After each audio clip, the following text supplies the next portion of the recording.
Bonjour everyone! Welcome back to our channel. I'm Inday from Inday's Edible Garden. I am here in our garden where you can learn how to grow organic fruits and vegetables.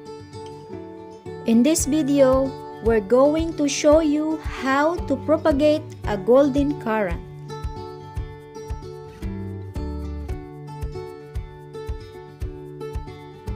It is a continuation from our last video on how to plant and pruning golden currant.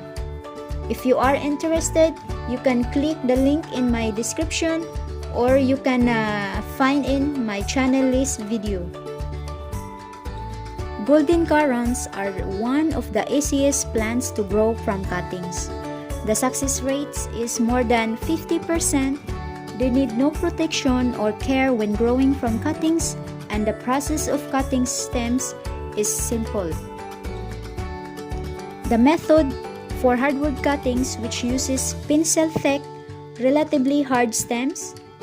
Hardwood cuttings can be grown in multi-purpose compost in pots, and they do best in a small patch of well-dug soil which is sheltered from the worst of the winter wind.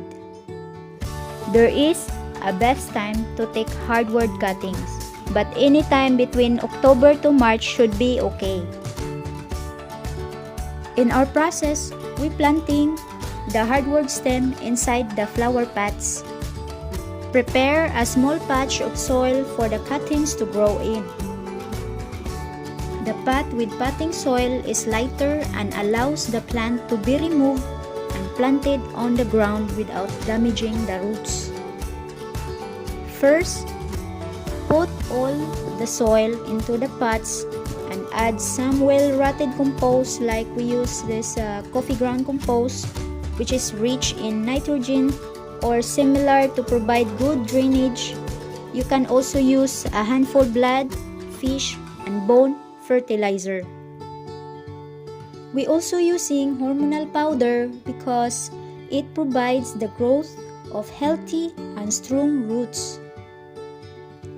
Using a rooting hormone to propagate golden currant cuttings increases the chance that the new plant will thrive. Next step is to cutting the branch. Cut each branch about 25 cm below a bud.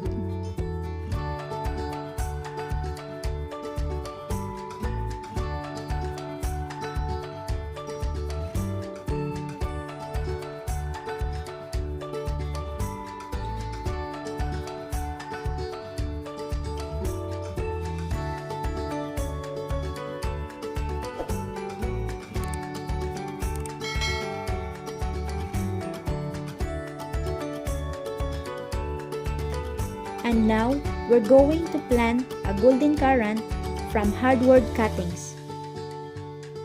After you cut them in 25 cm below a bud and dip the branches in the hormone powder, then after, plant the branches deep in the pot.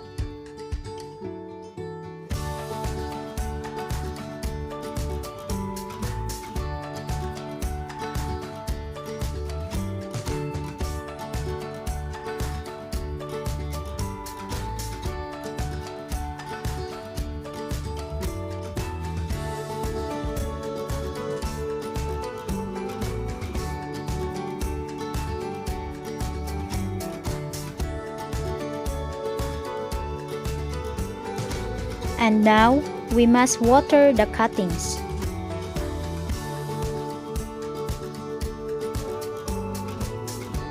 And pushing the soil against the cuttings to hold it upright. And that's how to propagate a golden currant from hardwood cuttings. We can now leave the pot outside for the winter. The buds will start to move in around April.